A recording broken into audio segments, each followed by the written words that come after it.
Isang pangyayari sa buhay ko, hanggang ngayon dala-dala ko pa rin sa aking puso.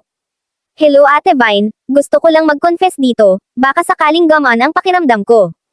Galing ako sa mahirap na pamilya, kaya nung ako ay mag-asawa at kinasal. Akala ko ay magiging okay ang buhay namin, dahil mahilig ang asawa ko. Kaya sunod-sunod ang anak ko, at ito ay umabot sa 3.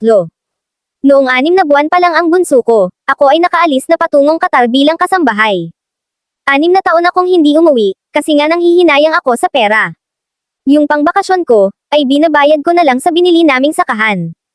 At asawa ko ang nagsasaka doon, 6 na buwan na lang ay pauwi na ako ng Pinas for good. Pero malimit na talaga kami nag-aaway ng asawa ko, palagi siyang tamang hinala. May lalaki raw ako, lalo na pag hindi ko siya pinagbibigyan na makipag-doremi sa video call. At paggalit siya sa akin na ibubunten niya sa mga anak niya. Napapalo niya, at napapagalitan, bawal pa naman akong gumamit ng CP pag working time, kaya nakaka-video call lang ako pag oras na ng tulog ko, at sobrang late na iyon sa Pinas, sabi ko kung kailan malapit na akong umuwi, saka ka pa nagkakaganyan, malimit iyon, kaya mas minabuti kung hindi muna tumawag kasi minumura niya ako palagi, basta ang daming dahilan niya para magalit sa akin hindi naman siya ganun dati, ang mga anak ko pala ay 2 babae at 1 lalaki. 1 linggo na lang at pauwi na ako, nakipag-video call ako sa asawa ko. At sobrang galit na galit siya sa akin, hindi ko alam kung saan nanggagaling ang galit niya. At pati mga anak ko ay nasasaktan niya, hanggang sa anak ko na lang ang nakausap ko. At sabi nga ng anak ko, gumagamit ng bawal na gamot ang papa nila. Kaya umuwi na daw ako, sabi ko pa uwi na ako ilang araw na lang. At silang 3 ay nakausap ko at nag-selfie pa kami ng picture. Kinabukasan tumawag ang asawa ko sa akin, sabi niya kahit daw niloloko ko daw siya mahal na mahal daw niya ako. Pero isasama daw niya ang mga anak ko, kung saan man siya pupunta. Basta ang dami niyang mga sinabi, na akala ko ilalayo niya ang mga anak ko.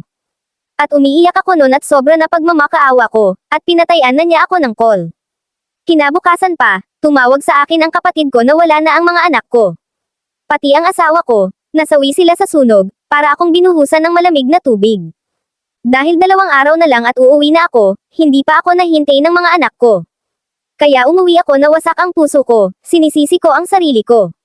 Sana nagtiis nang ako sa hirap ng buhay, sana hindi na lang ako umalis.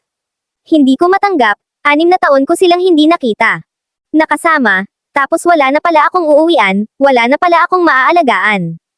Mayayakap, sobrang sakit, halos hindi ko makayanan, ang pinakamasakit pa sa masakit, lumabas sa investigasyon, na ang asawa ko ang nagsunog sa sarili naming bahay, galit na galit ako, bilang ina, naghangad lang naman ako na kahit papaano, umangat ang buhay namin, ba't ganitong pagsubok ang ibinigay sa akin, 3 taon na ang nakalipas, pero sobrang sakit pa rin, parang ayoko na nga ring mabuhay para saan pa, iniwan nila akong nag-iisa.